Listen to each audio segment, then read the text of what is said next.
folks. It's John from A is for Alcoholic again. Today's conversation is with Kortney Olsen. She is the woman with the world's deadliest thighs, as said by the great and venerable Stan Lee.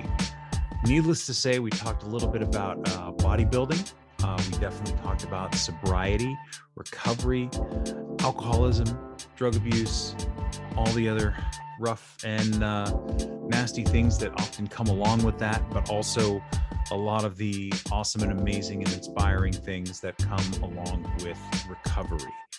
We also talked a little bit about body image and finding your higher power, not always at the gym, but figuring out what is the best way to love yourself and ultimately be able to love others.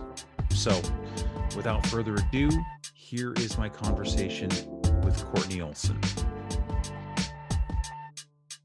Kortney, hello. Thank you. Thanks for doing this. Thanks for being here. You are my first Trans-Pacific interview. That's cool. I think so. Yeah. Yes. Absolutely. Yes. And you are in Australia. I am. And I am. Yeah. It took me a couple of tries. You tried to explain it to me a few times about the time difference, and it only took me a few times to figure it out. And it's like, well, it's tomorrow, but it's 6 hours ago. That's impressive. I struggle with math and I still count on my fingers. And like I tell the teenagers I work with, you can be a successful CEO and still count on your fingers. But it's probably my nemesis, so that's the easiest way for me to figure it out whenever I'm out here is, yes, I'm 6 hours behind you, but the day ahead. Yes. Yeah. And you're not from there, but you're out there currently for what? That's right. So a couple of different reasons. I met my husband out here almost 11 years ago, and we got married after being together for 4 months, which my first sponsor, I've had many sponsors before this sponsor, but this last time around when it actually stuck, she said to me in early days, she said, "Oh my Christ, that's the most alcoholic thing I've ever heard." And I remember getting so pissed off at her. I was like, "Oh my God, how dare you? How dare you judge me?" But of course, as we get older and get some time and years under our belts, we do realize that, yes, that was a very bold move. It could have gone very poorly. So my husband is, he's actually English, but he's an Australian citizen and his kids are out here. And we have a business that's global. So we come out here and my dogs are out here. So my children are out here. So we go in between the two. It sounds rather glamorous. And I suppose, it absolutely can be for some people, but to me, it's just, this is another location. I'm not an outdoorsy person. And especially when it comes to Australia, I tend to stay indoors. Really? I do. It's really quite pathetic. John, my partner, he is not one of us, although, a majority of his life was spent going out and being in pubs and, playing darts and pool and all that kind of stuff and golf and soccer and, being in and amongst the limelight with, the drink. And so now that he's got me, I feel like a bit of a dead weight because you just have to learn to relive your life. And of course I do all sorts of things sober now and have a life beyond my wildest dreams, but the pair of us tend to, neither one of us are on the adventurous side, if you will. And he doesn't swim. And I, for whatever reason, even though I grew up in the country, I grew up in Northern California, where, the redwoods are as big as something you could drive a car through, and love nature and love getting dirty. But for whatever reason, as I've gotten older, it's become so easy to just, I don't want to say isolate, but we don't push each other to go out and, do things per se. And besides, the beach here, the jellyfish they wash up in droves and you're like, oh my gosh, I'm not getting in that water. Right. So, I mean, I guess it is true that everything's trying to kill you in Australia to a certain extent. Yeah, Yeah. absolutely. That Um, actually is real life. I know what you mean about the redwoods too. I live in Sonoma County, and Oh, do you? yes, I do. Yeah. So, Oh my. I get to see them semi regularly. So it's pretty amazing. Yeah, I'm very familiar with the 707 down in that area. I worked for Hansel Auto Group for several years. I went to Sonoma State University, all of which I was completely inebriated through and barely remember that whole 10-year period of my life. So, So, yeah. So speaking of inebriation, I people who listen to the show know that one of my favorite first questions to ask people is what is your earliest memory of alcohol? Not necessarily your first drunk, but how was it introduced to you as a young child? If or yeah. when was it introduced to you? That's a great question. Life in the fast lane. I just want to point out to our listeners that if it sounds like I have cotton mouth, I do, and it is really annoying. I'm going through a period of my life right now that most women experience. Evidently, it's a phenomenon in the Western world more so than the rest of the world, but it's this perimenopause where now I don't sleep, much like I did when I Mm, was drinking and using drugs, except for there's no fun to it. You just lay in bed and stare at the ceiling. And the medication that I've been taking to attempt to sleep, which isn't working, has a lingering effect. So I thought I'd just point that out as we do. We like to make sure, we're transparent and all facets. But anyway, my first introduction was, oh God, very young. My one of my parents is an alcoholic and was a severe alcoholic, still high functioning, but shocking. And it was the 80s, it was life in the fast lane then. So, and growing up in a small town, that's what you do in the country. All of our parents would get together and have rip roaring parties and snort coke along with the family doctor, blast some Eagles, and us kids would shred around and watch them all get hammered off their ass, and that was that. So, I mean, that was my first introduction, and then my brother tells the story that I was a baby, and I kept urging. I think it was my dad. I wanted to take a bite of an onion, and I wouldn't stop, addressing it and saying want or whatever, and he ended up giving me a bite of it, and then of course that was a horrible experience, and then he gave me his beer to wash it down. So whether or not that's true, who knows? There's so many of those stories where right. my parents are like, yeah, I don't really remember, sorry about that. So I could have had my first drink at a very young age, but my actual first drunk was when I was 12 with a cousin who had a fake ID with Jack Daniels. And that was just her and I in the back of my grandma's house getting absolutely twatted. And then the next day, her dragging me on this massive hike to walk it off. And I Mm, was like, never again. This is horrible. Adults are stupid. This is the dumbest thing ever. I don't have one of those stories where it was like, yeah, I took my first drink and I fell in love and I knew this was it. I was 10 feet tall and bulletproof. I don't recall any of that. I just remember the next morning being absolutely convinced that I was going to die. So, yeah, that's how that went down. huh. And so at that point, it's not like you said, you're not ready to go. And how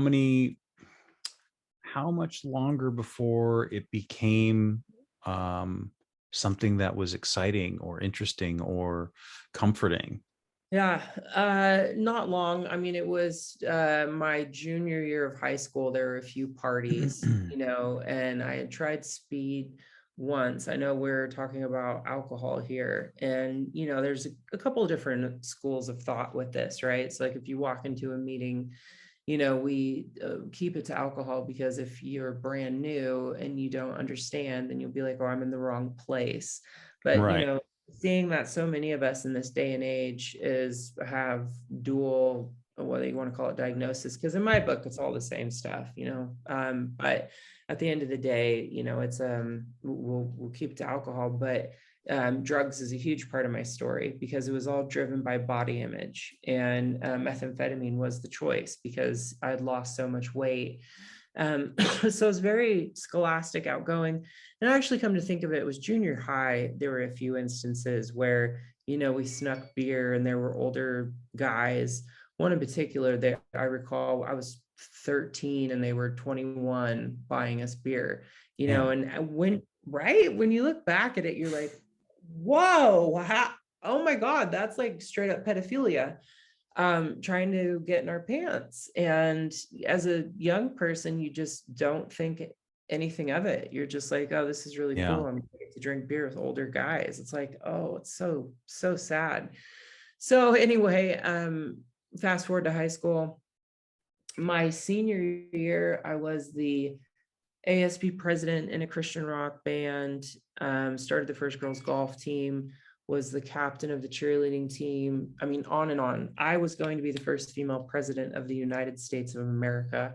And that was my goal since I was a child. And long story short, I had been introduced to speed, as I said, and even though I knew just say no, Sure.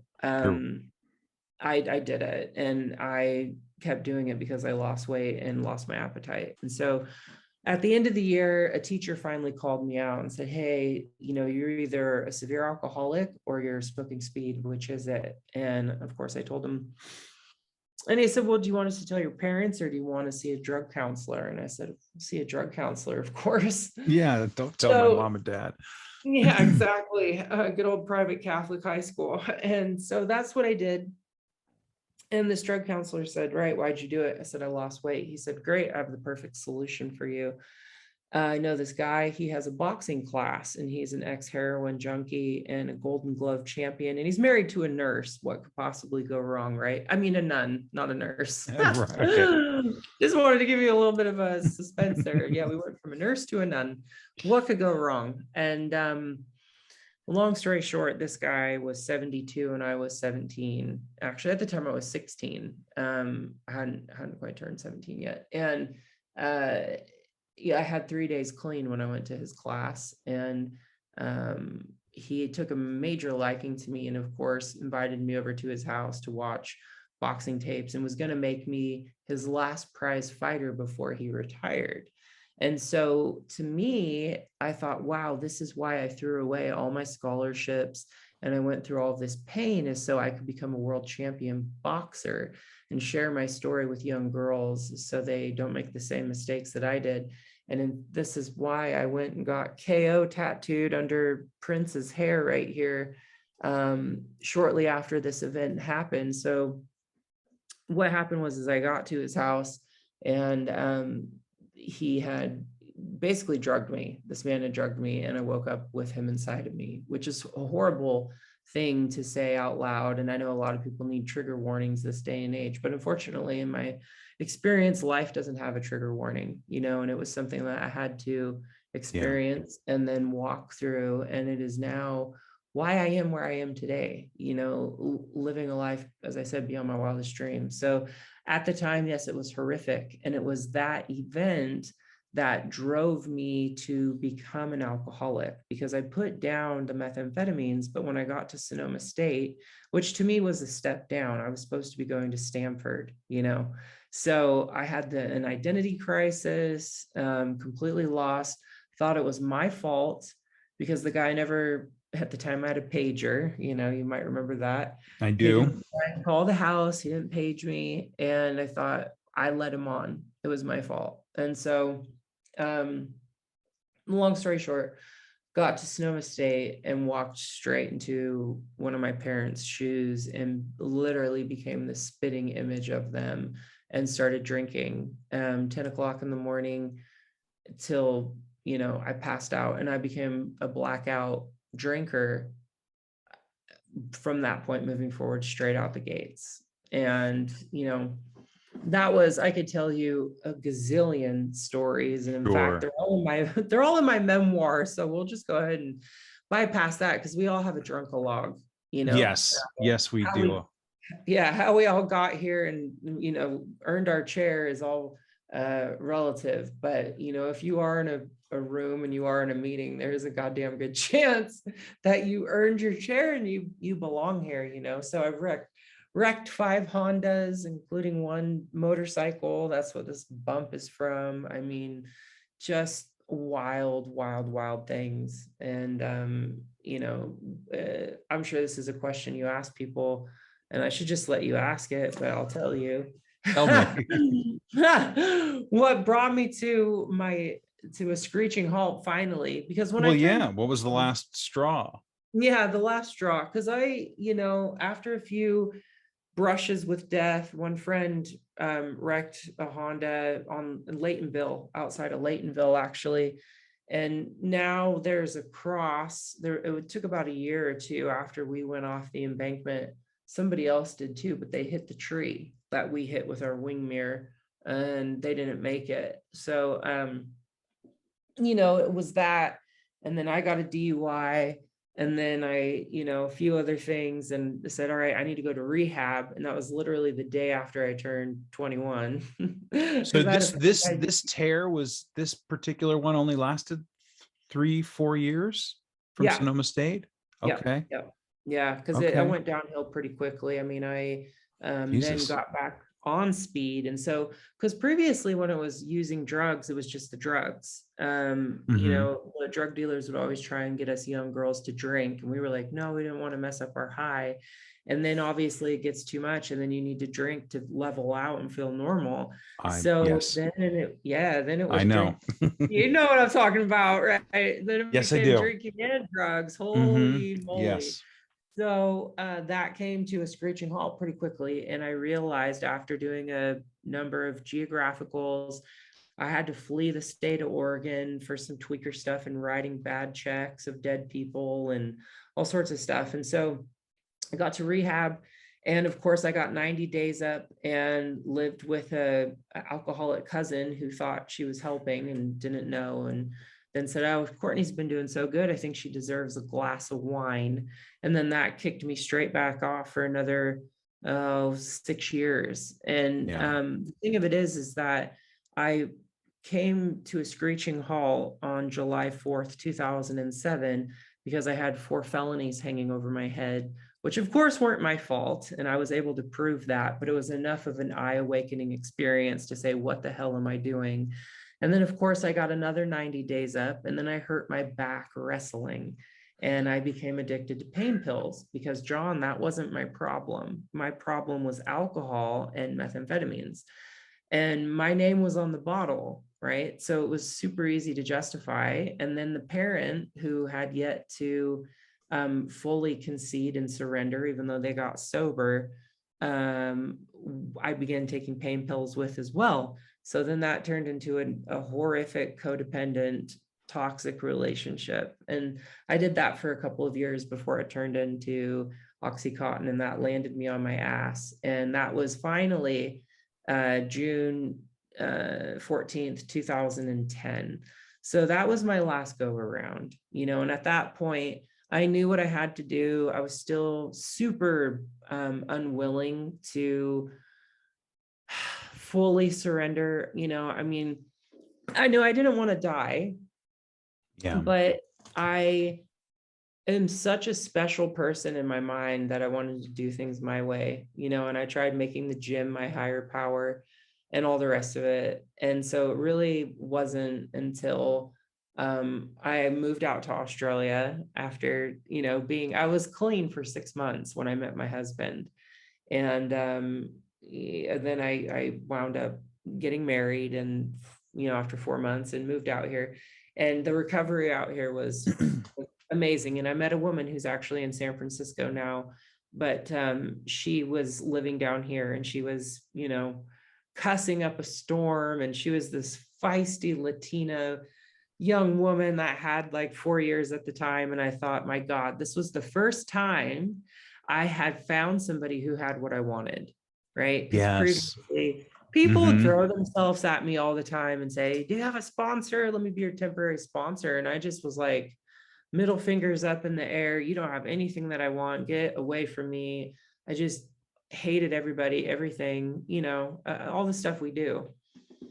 And so she had what I wanted. And I finally said, will you work with me? And I started working the steps. And of course, that's when my life changed and this thing really stuck.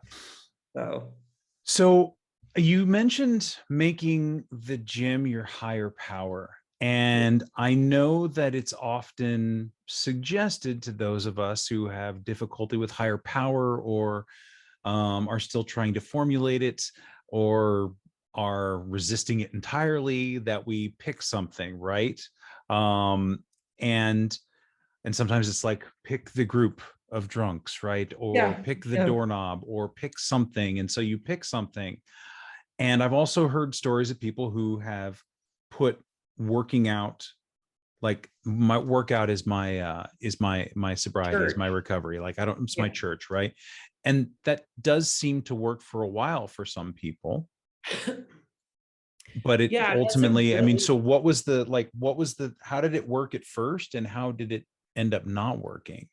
That's a great question. And, I just want to point out that interviewing people is a skill, and you're really remarkable at it. I should just say you are remarkable at it, because when we say really, it kind of takes away from the emphasis of what we're saying. But, you picking up on that and still listening and the flow of it all, I'm in awe. So congratulations. Thank you. I think I've only asked you 3 questions, but I'll take it. Well, they're great ones. So thank you. Thank you. But that is a wonderful question, because obviously for a majority of us, it's the number one thing we struggle with. It was the number one thing I struggled with, because in high school and going to a private Catholic school, I grew up going to Sunday school a handful of times, distant relatives who were, preachers, but my parents, it wasn't a thing, and so when I went to high school and I joined a Christian rock band, I had a few spiritual experiences. I was baptized at 15. And I had a relationship with Jesus Christ. And so when I tried to go back to that, it felt so empty and fake and pushed and just ridiculous. I just like, and then I made the mistake of going down the rabbit hole and watching a bunch of conspiracies. So like all this QAnon stuff, I was up in that in like 2007. You know what I mean? Like, oh, so you were on like the 4chan boards. I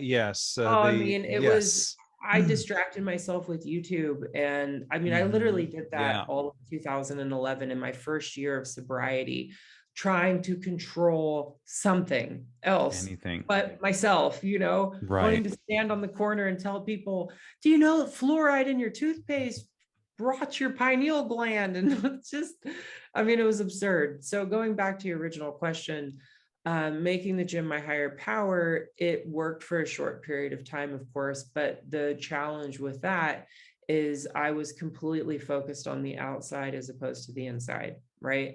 So until I started working the steps, I was doing absolutely no work on the inside, and I was purely looking for validation from the outside. And I mean, I even had a job, John, of making $500 an hour, standing around and flexing my muscles. Like, I know it sounds absurd, and it quite frankly, it is. And again, that's why I wrote my book, is to shine a light on this stuff. The world is not what we think it is. It is programmed and designed in such a way for us to feel like we are not desirable, not good enough, never will amount to anything, and so even in that position, when I was making a ton of money, it all had to do with my exterior. So the gym then was something I had to do. Yes, it was a relief of endorphins, and I always encourage people, hey, working out is a way better addiction than having a meth pipe hanging out of your mouth, or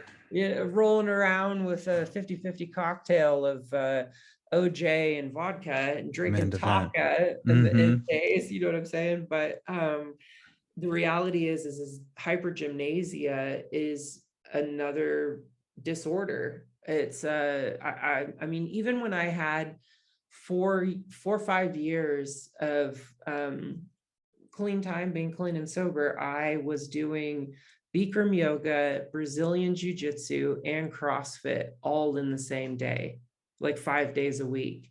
I mean, I was training like 3, 4 hours a day.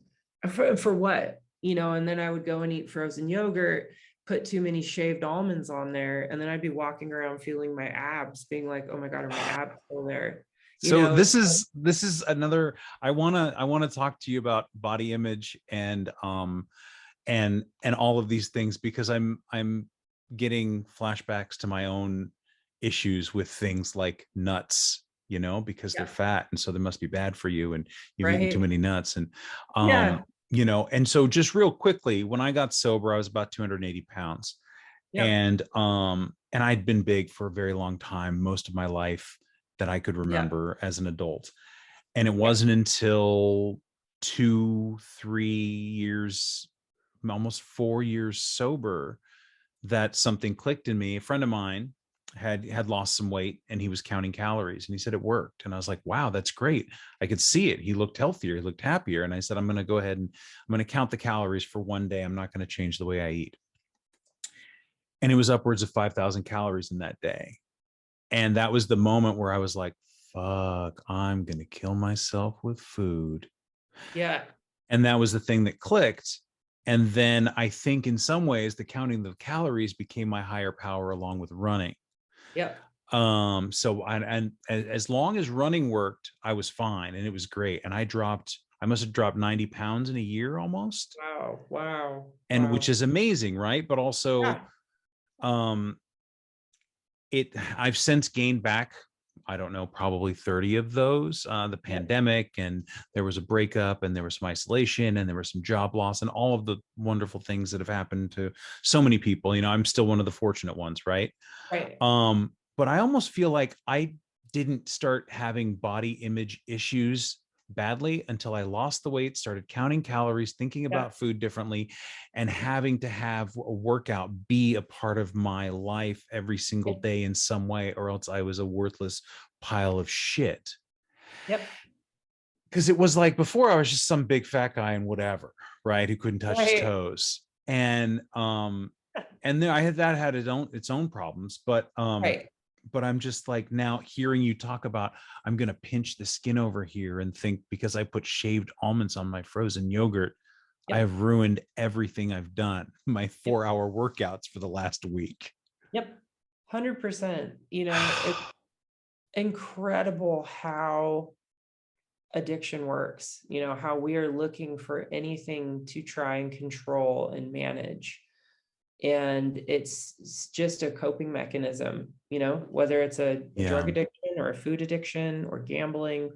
And it's just something for us to deter our focus and look at something else instead of the root cause, and just being able to sit and be still and be in our own skin. You know, even my husband, who is not, like I said, he's not one of us. I mean, he could qualify for a couple of different programs, I suppose, potentially, but it wasn't until he met me and started training and, you know, he got quite big too. It was, you know, people always be like, wow, your husband's massive. Is he a bodybuilder and so forth? And and the first 2, 3 years never ever spoke a word of, oh, I don't look great. I don't like the way that I look, you know. And then Mm-hmm. after he got into the gym and became aware of it, then it became an issue at times, you know. And sometimes it'll be like, oh, I don't like the way I look. I've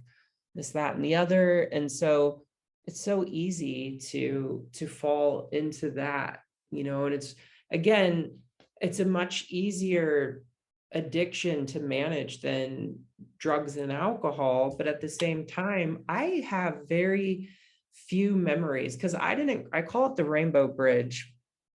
I know a lot of people say that when they talk about their animals passing, but maybe I should start calling it the purple bridge or something. But I didn't cross over the bridge to freedom from hatred of my body until 2019. And you know how we say sometimes quickly, sometimes slowly. For me, it was in my memoir, I end on this scene because it was getting validation from my grandmother, who is someone that I always felt like I disappointed by not going to Stanford. And, I became Hmm. just this horrible person. And for whatever reason, I gained her validation. It's a long story, but and at that moment, I kind of got a glimpse. My bugbear are my knees. I dislike my knees. They're baggy. No matter what I do, I can't build the teardrop muscle, the vastus medialis around the inside of our knee. And that's because I got blacked out drunk, got caught cheating on a boyfriend, and kicked the wall barefoot, and broke my foot in college at Sonoma State. So I walk on the outsides of my feet. But anyway, that's neither here nor there.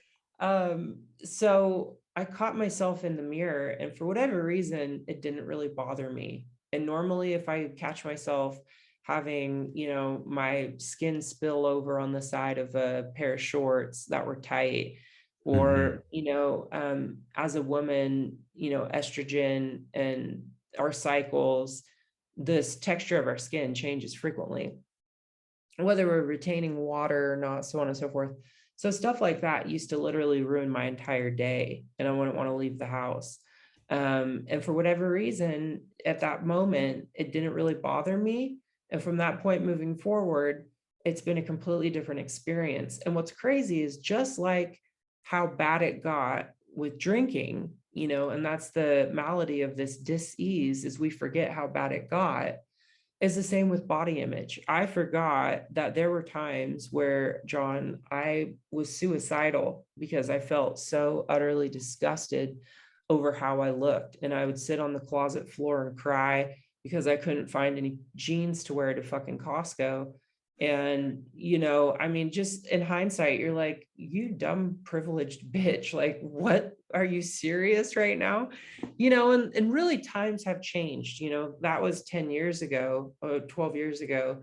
And because we've had all of these awakenings as a collective society around how much privilege we do have and how many other problems there are that exist in the world, it kind of does minimize the shit that we thought was a big deal back in the day. Right. Right. So, but on the other hand, just like everything in life, there are also cons. And because of social media, Hmm. kids nowadays have no idea what's real and what's not. And what used to take 2 hours to learn in Adobe, not even 2 hours, 2 years, people will go to school for Photoshop and Illustrator and all this stuff.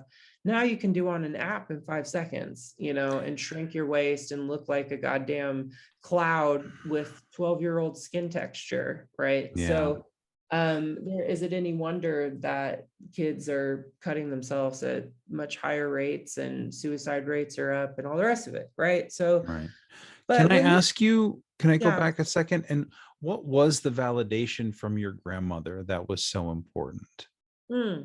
I started a clothing company based off the back of a program for teenage girls, initially. And again, it's quite a story, but I had created this program because I wanted to share everything that wasn't taught to me in school, and educate these girls on alcoholism and addiction and the power of the media, how to be assertive, how to say no and feel good about it, nutrition, fitness, self-defense, basically teaching them the 5 habits, lessons, and principles that lead to the development of self-love. And after 2 years of that, a partner got pregnant. We took the same mission and vision and turned it into a clothing line, which is called Girl. And we don't use sizes. We don't use Photoshop. We use all body types. It's a women empowerment clothing line. And it's been remarkable. But the first couple of years, my grandmother, I would show her screenshots from people, and I'd be like, look, so and so said that their daughter stopped cutting themselves, or Jessica Willis left her abusive husband and now is running her own business, and all these things because of the community, right? And she said to me, you've got to focus on the product, stop making it about you and the philanthropy. You need to treat this as a business. And I was so upset because I felt like she still didn't get it. And of course, in hindsight, she's absolutely right. If you don't have a product that's worthwhile, then you don't have a pot to piss in. But at the time, I was just wanting her to see that I was actually making change in the world and that I was doing something with my life and not just scrambling around. Because if anybody who's watching this is considering starting a clothing line, don't. It is the most difficult. It's been more difficult than getting off of Oxycontin, methamphetamine, and drinking combined. I'll tell you that much. And so at this point in the story, I asked for I call them Girl Army members, not customers, because they're members of the Girl Army, because they're foot soldiers on a mission to share, this thing called the pledge. It's on all of our hang tags, and, this concept of what girl stands for. And I asked them to write her a birthday card because she was turning 90. And I thought, well, let's do a birthday card. This will be cool. So I have like 30 women actually write on a card how the brand has impacted their life. And because she got a medium, she's 90. Yeah. They're not dealing with cell phones. You know what I'm saying? Like, yes. you gotta talk. Yeah, you got to reach people on their level. Yeah. And so when she got a handwritten card from women and she could connect to the content of that stuff, she was then, it was a whole nother conversation. And she said to me, my God, I am so impressed. And even just saying it, I get choked up because, she would be the one I'd call at, 11 o'clock at night in a blackout, upset about my parent and, how I should have done this and this with my life and whatever. Because she's so classy and sophisticated. And you remember when the Bruno Fires happened? I don't know that I was here, but I don't know what year that was. It was 2010. I wasn't here then. Okay, so there was a big explosion in San Bruno, and originally everyone thought there was a terrorist that crashed an airplane. It was actually PG&E had a natural gas main that was about 30 inches by 30 inches explode, and it was across the street from her house. And how she lived, I have not a clue. But the fire, it was like a giant, blaze, and the wind was going this way. And so all 9 of her neighbors across the street were instantly incinerated, basically. And she managed to get out. And, she'd also previously lost my grandfather to a brain tumor over the course of a year. She'd been through some really horrible stuff. And yet she was this classy, sophisticated, educated woman who she's just everything I'd want to be. You know what I mean? Yeah. But here I am dropping F-bombs left, right, and center and letting my ass hang out all over the internet. So anyway, when she said to me, my God, I'm so proud of you, it was like, it was everything to me. So yeah, that's, and again, I don't know if the two are correlated. In my mind, they are. Right. But also, the lead up to it is I've been building a brand for 6 years that lives, eats, and breathes this whole ethos of your value is not equated to your exterior, and that our bodies look at what they can do and not what they look like. Be grateful, that you woke up and you have 2 legs to stand on and you didn't get them blown off fighting an endless war for somebody else, right? So this is something I keep trying to shift my thinking about, is what I'm capable of rather than what it looks like. Because, it was funny when I was talking to someone and they had known me throughout all these changes. And I was like, yeah, if I can just get back down to this certain weight, if I can just lose this little bit right here, he says as he pats his stomach. And she said to me, John, when you were down to 188 or whatever it was, you were saying kind of the same thing. And just so you know. Yep. So, I don't know if you're going to be any happier once you get back there, or, and there's a very good possibility that I've gained some muscle. Like I can do push-ups I couldn't do before. Right. So, and so part of me is like, God damn it. No, I just want the number to be low. I don't even want the muscles anymore. And I know it's all twisted up in here. Right. Then I think, oh, well, fuck it. If I'm going to be miserable anyway, can I just be miserable and skinny? Because that's like that. And I know that's twisted in my head. And if I just sort out all the shit that's twisted, the belly fat will probably eventually go away. At least that's in some weird way. That's what I'm thinking. I don't I'll just know, put but you on my app, John. I'll okay. just put you on my app. What is the app? It's it's got 4 different programs, but it's programming for you, because working out, it's accountability is a big part, and it's really Mm-hmm. easy, especially with lockdown and all the rest of it. If you don't have a group of people, doing the same thing and motivating you and cheering you on, and you don't have the programming and you're doing the same thing, it's really easy to get bored and burnt out. Yeah. So yeah, that's one of the things I did, was launch an app, because and I talked to a lot of newcomers as well, and it's like, hey, one of the best things you can do for yourself is exercise.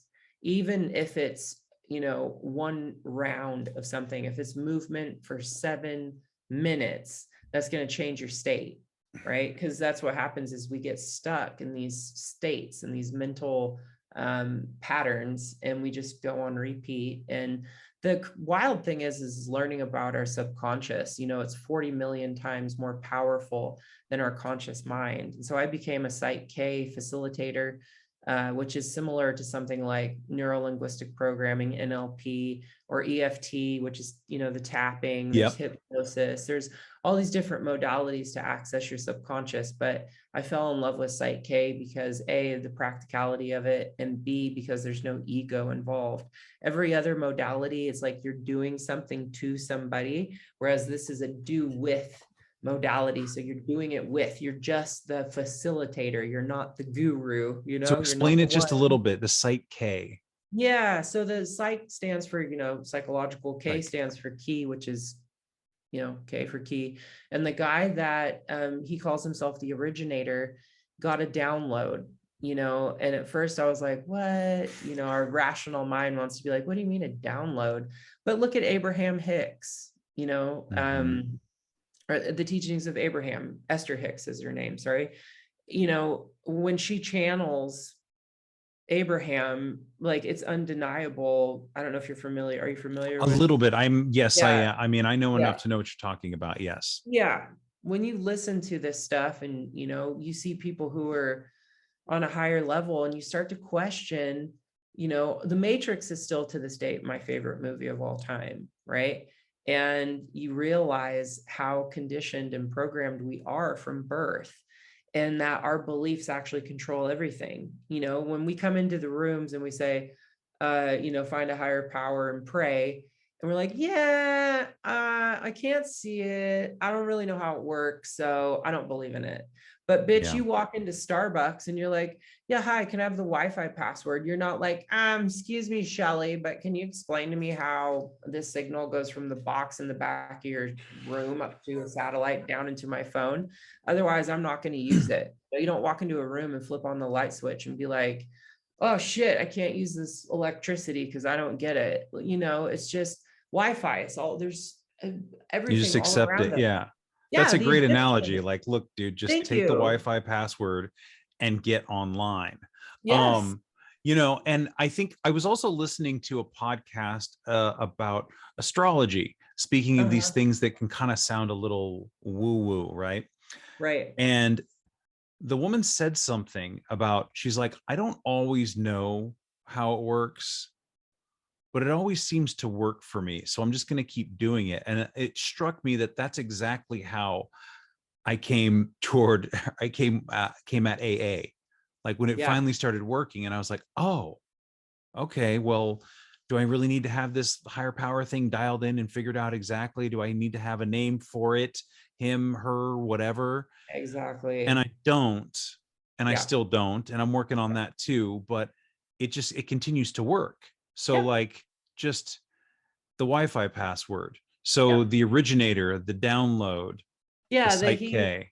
He was a psychotherapist, and he was getting really frustrated because he had, I think, one client in particular he couldn't help, and he went outside and he said, basically, what the fuck am I supposed to be doing? And he was super angry. And all of a sudden, he just said he started getting this download. And he's not a psychic person, but it was crystal clear visual slides of what needed to be done, and he started writing this stuff down. And I mean, I can't question it, because when I was on this quest, once I started learning about the power of the subconscious, I wanted to try everything. And once I did Psych K, um, there's a process that you do that more or less manifests something that you're working on. And by this point, I had already had Girl in Motion. You know, I had the brand name, the logo, the concept, but we hadn't launched yet. We were still working on it. So it's not like it wizard stuff out of thin air.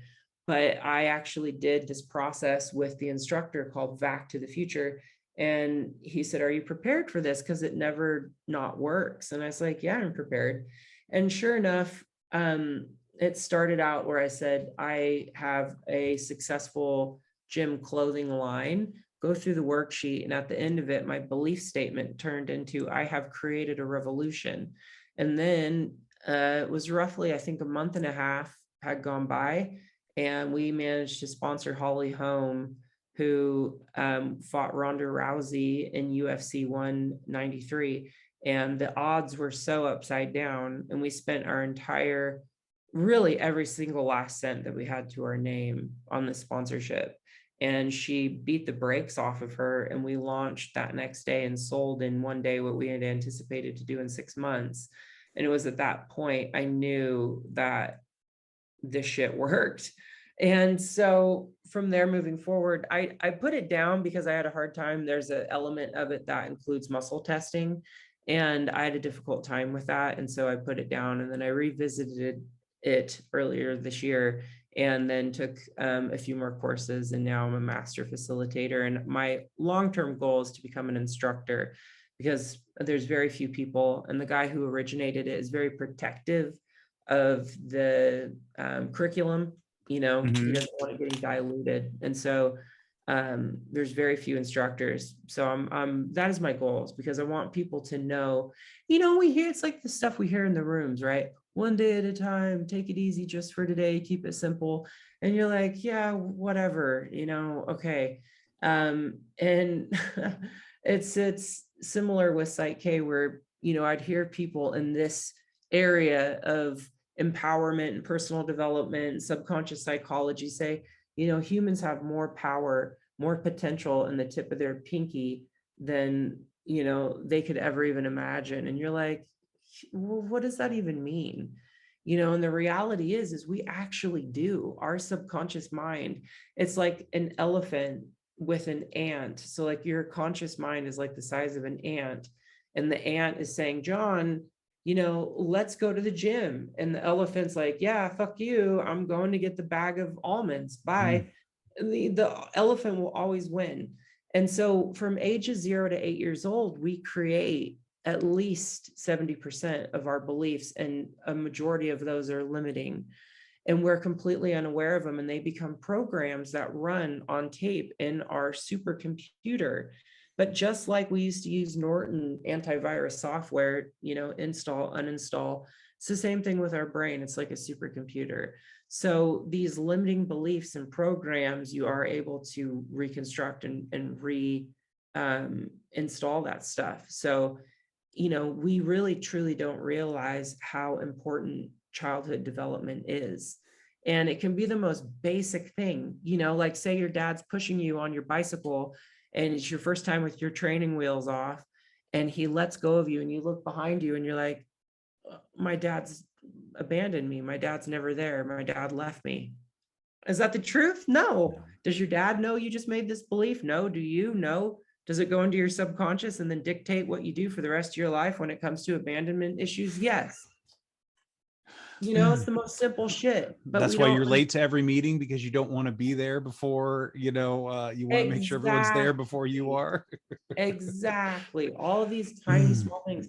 And then we have societal beliefs, stuff we hear from other people, they just regurgitate, you know, money doesn't grow on trees, women are the weaker sex, so on and so forth, you know. So it's super fascinating stuff. And there's so much more to discover after we put down the drugs and alcohol. And often, you know, we still find that we battle other demons, and this thing called recovery is a lifelong process. It's just like Brazilian jiu-jitsu. You know, you could be a 30-degree black belt and get your ass kicked by somebody else suddenly because there was something you never thought of, you know? Mm-hmm. Yeah, tell me about it. I think for a while there, I really thought that I was just going to have it dialed in and then I was going to be done. Right. Right. And you're like, Right. oh, of course, no, that's not how it's ever going to work ever again. And Correct. I think that realization has it's made my perception of my failures a little bit easier, to say the Yeah. least, and maybe Right. they're not failures, right? We can call them growth opportunities Yeah. There if you we're go. being kind to Opportunity. ourselves. But Yeah. I had my thought today was I went for a run and it wasn't very long. But again, if you'd asked me to run 4 miles 10 years ago, Oh, I would have laughed at your oh, and I face. only But run from fires. So yeah, that's a long run for but me. it was awful and it hurt and it was painful and it just sucked and I didn't really feel good afterwards. And I was just like, Right. and the only thing I felt was like the part of myself that hates myself a little bit less for having done it. So Right. that's going to be my win for today, and I will Yep. move on.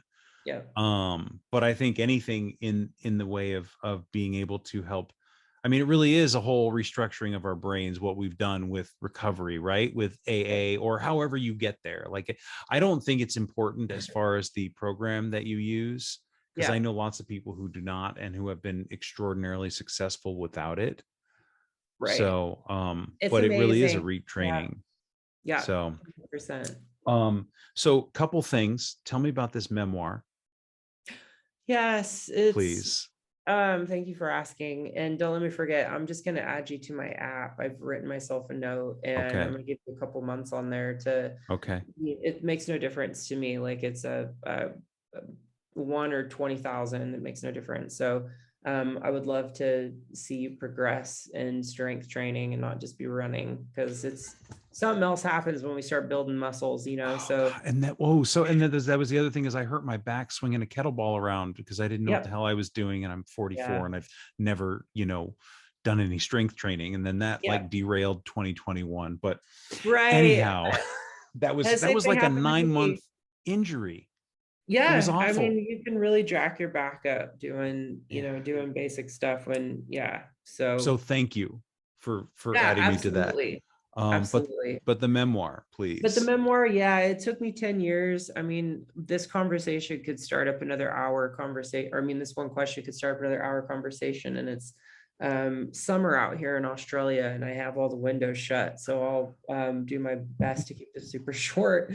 My Yeah, the book I started writing 10 years ago. So when I said I got paid $500 an hour to stand around and flex, I found myself in the muscle fetish industry and no sex. This is like mind-blowing stuff, but discovering that there is a whole world of men out there who are obsessed with strong women. So they're obsessed from things like calf muscles, biceps, through to wrestling and then lift and carry. They like to get picked up and carried around.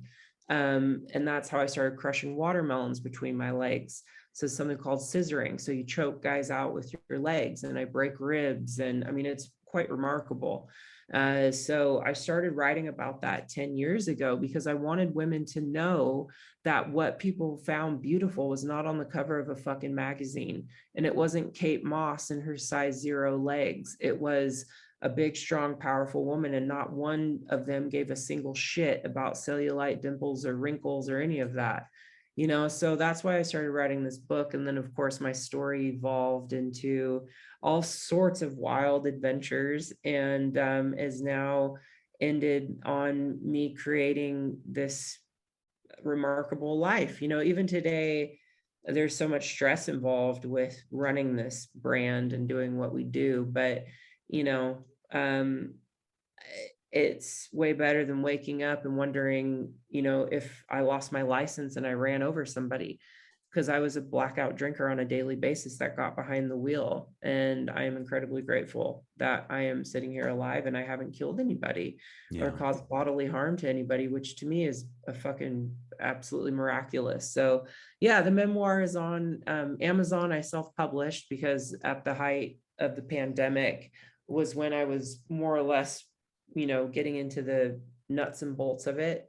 And I didn't want to wait another 2 to 3 years because I thought, my God, we might not even be here as a species. But yeah, I hit the best-selling mark. Very proud of that accomplishment. I don't give myself enough credit for, What's it as we called? do. Oh shit, it's called Crushing It. Okay. Okay. Yeah, Crushing It, the whole watermelon thing, Right. because Right. Yes. the whole premise of growing up hating my legs to then being called the woman with the world's deadliest thighs by the Stan Lee, creator of Marvel Comics, is quite the 360. So it makes for a great story, and it's a interesting read. Awesome. And then the name of the app is Oh, the the app, training app. yes. My first and last name. So it's just Kortney Olsen. And Okay. it's not, you can't find it in the app store because it's through a link only. But then on the website, there's 4 different programs. So there's Okay. Recomp, which is a recomposition. It's another name for fat loss. I don't like the word fat loss because in this day and age, there are so much fat phobia and so many people who we need fat to survive. It's just a matter of changing the composition of, say, your vital organs would like to have a little bit more ease when it comes to that type of thing. So we call it Recomp. There's one called Body Fit, which is an at-home training program. Get Massive, which is what I'm on. It's a bodybuilding strength program to take up more space and encourage women to get bigger legs, and men. This is for everybody and all Sure. genders between. And then a backbones program for people who have a bad back, because I spent a majority of my life with a bad back, and it turns out that comes from having overactive quads and underactive posterior chain. So once I started training my hamstrings and my glutes, right? Because us alcoholics like to see progress. We like to see everything in front of us. That's why I have the forward Mm, shoulder roll. Because I want to see everything in front of me. You don't want to train the small muscles in the back and all the rest of it. So we like instant gratification. So that's yeah. what that program is. But that's all on my website. Yeah. Thank More you for squats and asking. less bike riding, huh? Yeah, that's exactly right. All right. All right. Fine. Fine. Yeah, yeah, Fine. All yeah. the things I don't want to do, right? Yep. But and then the clothing line, girl, that's Yeah. Thank you. It's there. It's like on the arm, GRRRL, good. girl. Our sizing can be quite complicated at first, but once you get the hang of it, our live chat is there. And we do this because we want to erase the stigma around, being a number, and women shouldn't have to be in a different category, whether you're petite or plus size. We're all just bodies. So we carry like 10 different shapes. And, this way you get to identify with a powerful athlete as opposed to a number that some bloke made up in the 1940s from the Department of Agriculture. And you get to be a part of a sisterhood. So when you see another girl in Awesome. girl clothing, you know straight away that she is your sister and not your competition. And on all of our hang tags, we have the pledge, which was created at Camp Confidence for the teenage girls. And we get them to say it, and then they'd give each other this little crappy cyan band, like a Live Strong band. But the idea is that they saw another teenager out somewhere in the city, they knew straight away that that wasn't their competition, because these girls are so horrible to each other in terms of bullying now because of social media. So it was to create this movement, and now it is, something that expands the entire globe, as opposed to 8 to 10 teenage girls in a tiny corner of Australia. And instead of a cyan band, it is now a bra or a pair of leggings or a hoodie. And the pledge is, I solemnly swear to the best of my ability to refrain from talking negatively about myself as well as other girls. I am an equal amongst my peers, and I do not see myself as neither better than nor less than. Through this pledge of non-judgment, I understand and embrace that I am having a positive impact on the world and furthering the global revolution of body acceptance. I take this pledge. It's a mouthful, but Man. when you say it, it has an impact because so many of us don't have awareness around how negative we are towards ourselves. And when we hate ourselves, we hate everybody else and we see them as competition. And that's why we believe we're held back as a gender, is because girls are programmed to see each other as competition. And that's how we measure up. So that's a successful effort in mitigating that propaganda. That's awesome. That's really great. I have two more questions. You bet. The first one is, what is something that you struggle with today in recovery Sleeping. or in general? Sleeping. Okay. Yeah, that's a great question. I'm glad you brought it up. I am going through perimenopause, and even though I'm 40, it's been happening for 4 years. And sleep is my number one thing. Out of that HALT acronym, hungry, angry, lonely, tired, tiredness is the one I just simply cannot deal with. And my life falls apart when I don't sleep. And I am going from 4 hours to now 0. And it's just been hellacious and nobody has an answer. So that's really been challenging and been challenging my sobriety, because that, 11 and a half years, I am like, God, I would love a drink right now just to fall asleep. I purely would just drink just to fall asleep, and I've tried all sorts of various things, medical marijuana, indica gummies before bed to go to sleep. Those don't work. From that to Zolpidem, which is Ambien XR extended relief, that gives me 4 hours of sleep. Nothing is working. And so now I'm to the point where I'm like, all right, I'm just going to get my insides taken out.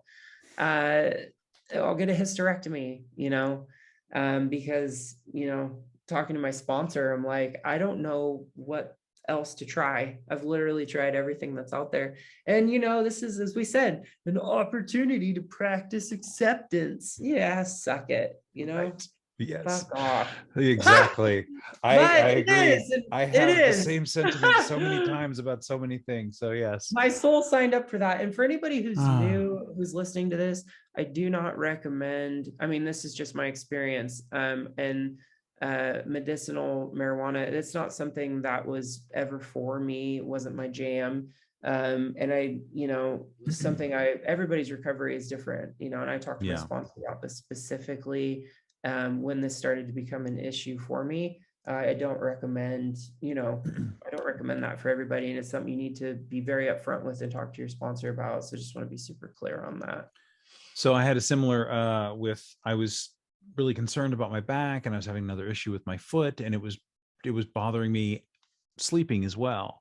Yeah. And I was like, well, what's up with this CBD stuff? And so I had to do all this research about it, and just trying to figure out like full spectrum versus broad spectrum. I'm like, CBN, CBG, what's the thing for, there's the one for inflammation, there's the one that's supposed to help you sleep. And it was all the stuff. And I was like, I don't want to fuck up, right, sobriety. And it's like, well, John, like this is getting a little more than just not fucking up your sobriety. Like we've got problems we need to try and address, and let us try and use the tools that we have and not feel guilty about it. Right. And so I think that's the thing. Everybody's got a different experience. It's like, well, for some person, they would rather, they're taking Xanax versus something that grew out of the ground. Everybody's got a different response. Some people can't even drink NyQuil because of the 10% alcohol in there. It doesn't affect me whatsoever. The other day, this was like 3 months ago, and actually it was that night, we went out, and